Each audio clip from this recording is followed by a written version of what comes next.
This is the Gray Lady, the Ithaca Model 37, a classic. This is an oldie but a goodie.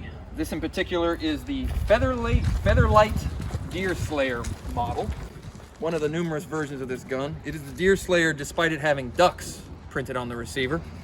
Curious detail. Ducks, and I think the other side is pheasants, quail. There you go. It's a hunting shotgun. It serves its purpose.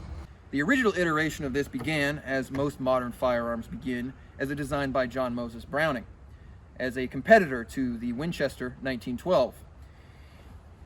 John Pedersen fully revolutionized the design in what would culminate to be the Remington Model 17, which was a bottom ejecting, hammerless 20-gauge pump action.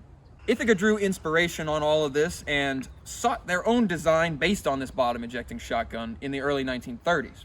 However, some of the Pedersen patents didn't expire until 1937, and thus the Ithaca 37 was born, and despite some production issues through the years, continues to be born into the hands of law enforcement and sport shooters across the country.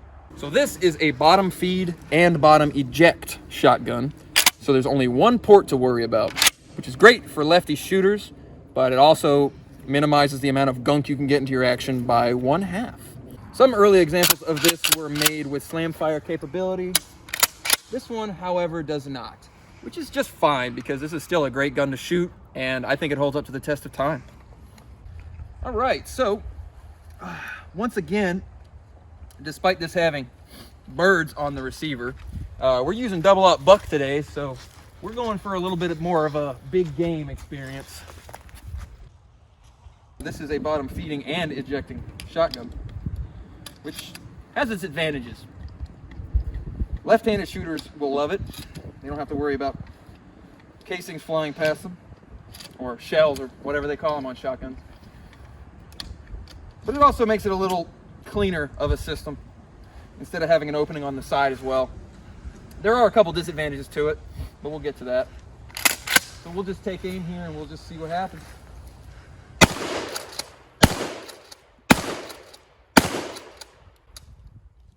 I don't have enough shells. It's still standing. Its feet are still there. It's cold out here today in sunny Florida. Such is life.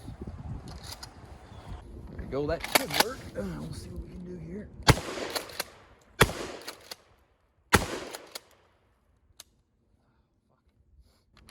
Yeah, so this has rifle sights on it, which is a little different.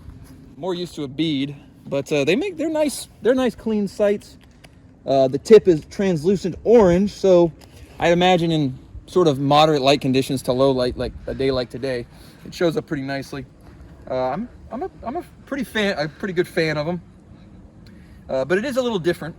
It's a little bit different to get your sight picture. And then there is a trick to this.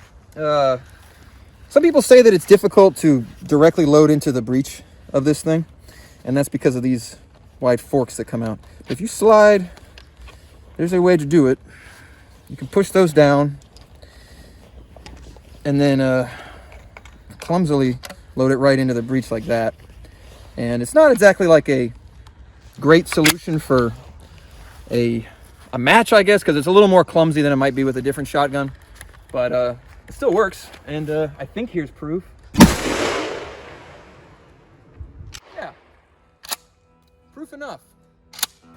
And if it just so happens what you want to do is run around and shoot some clays, or go out in the wilds, shoot some birds, or slay some deer, as the namesake says, this is a good shotgun for you. It's really nice. It's ultra light, which does have the other effect of having quite a wallop to it compared to heavier guns, but the lightness does pay off, because if you want to throw this in your bag, sling it over your shoulder, and wander around in the wilderness for a few hours, it pays to pack light. I'll see you guys around.